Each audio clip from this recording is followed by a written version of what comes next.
Can you touch on what some of the key differences would be for a U.S. tech company as they would look at the practices in those various countries and lease terms and other things that they might need to consider?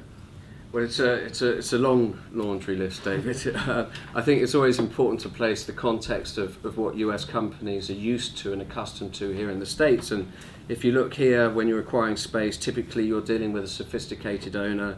It's a transparent real estate market. There's lots of data that you can access. You can either lease space directly from the landlord on a 5 or 10 year lease, or you can actually find sublease space where another tenant has already built out the space and you can get a shorter term with a lower capital expenditure because the fit out has already been completed. When you're done with the space and you exit because you've been a success and you're growing, there's very little exit cost, and the landlord pays your broker. Now, when you go to international markets, some or all of that goes out the window, candidly. Things like ownership, if you're acquiring space in Brazil today, I mean, there's a multitude of different ownership. There's a lot of real estate ownership that is still very much held within families. So you're dealing with a variety of different levels of sophistication. And often in a lot of these buildings, it's not single ownership. You'll have individual ownership per floor of the building, which creates complications. The lease terms vary dramatically. In Brazil, for example, you may sign a 3 or a 5 year lease, but you have the ability to cancel the lease as a tenant on 3 to 6 months notice with very little penalty payment to come out, so you get tremendous flexibility. Other markets you're going to be tied in, like London, 10 or 15 years. The expense of the space, acquiring space in the heart of Mumbai is going to be a multiplier of what it might cost to acquire space in a fringe location in Paris, for example. Who pays your broker? In a lot of the international markets, the tenant actually has to pay their advisor rather than the landlord paying them. Restoration costs, or dilapidations as it's known in the UK, this is a big exit cost that a lot of times, and this is one of the mistakes that we frequently see, is US companies don't realise that at the end of the lease they have to return the space back to its original condition.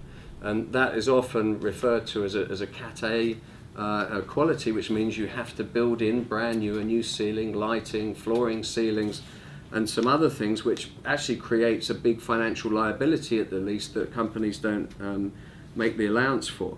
Subleasing space, taking Brazil as an example again, because you have those very tenant favourable abilities to exit the space, there is no sublease space. So the ability to go and get that pre-created space that has the money already spent is difficult. The timing to close a deal, that varies again because of the sophistication of the landlords, and as we all know, a lot of our international markets have extensive summer vacation periods and the like. That has to be taken into consideration. And things like security deposits. Here in the States, a letter of credit is standard. Places like Ireland at the moment, understandably, the banks are a bit wary about letter of credits. In fact, they don't take them, so they like to see hard cash sitting in an escrow account, or they need a parent guarantee. So those are some of the differences. But I would also say, aside from the lease structure differences, you also have differences in the type of space. So if let's say you're a social media technology company and you're in Boston or New York, you're typically going for that pre-war kind of loft-type warehouse converted space. Now, if you go to Dublin and you're a Twitter or a Facebook or a Google, you're going into the Docklands area, which, because of the boom that took place there, the majority of the stock there is actually going to be fairly new Class A office stock. It's not old warehouse-type buildings, but that's where those companies are clustering. If you go to London, again in the East End, it's probably going to be something more similar, a kind of pre-war warehouse building.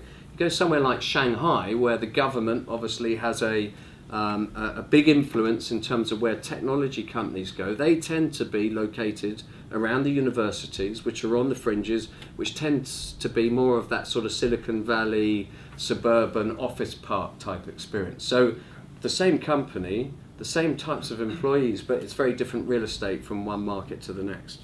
Good to know, and a lot of considerations there. One thing we know is that companies can't often predict how many staff they're going to have in a new country, 3 or 5 years out.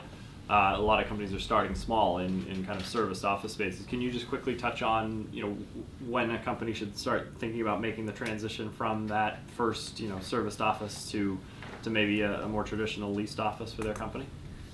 So I completely agree with the statement that service office space, tends to be the preferred route into a market because, candidly, nobody knows what the headcount is going to be. And as I've mentioned, a lot of these markets, you have to make longer term commitments if you're renting traditional space. Now, of course, that comes at a premium for that flexibility. Regus and Servcore are some of the more commonly known names, but there will be a number of local operators as well. So there is competition for that. But I think once you get up to about 20 to 30 people seems to be the magic number at which it then makes sense to move into a more traditional direct office lease situation because of the cost becoming prohibitive in the serviced office space. Another example here around Twitter. Their Christmas party of December 11, they had 2 people at their holiday party.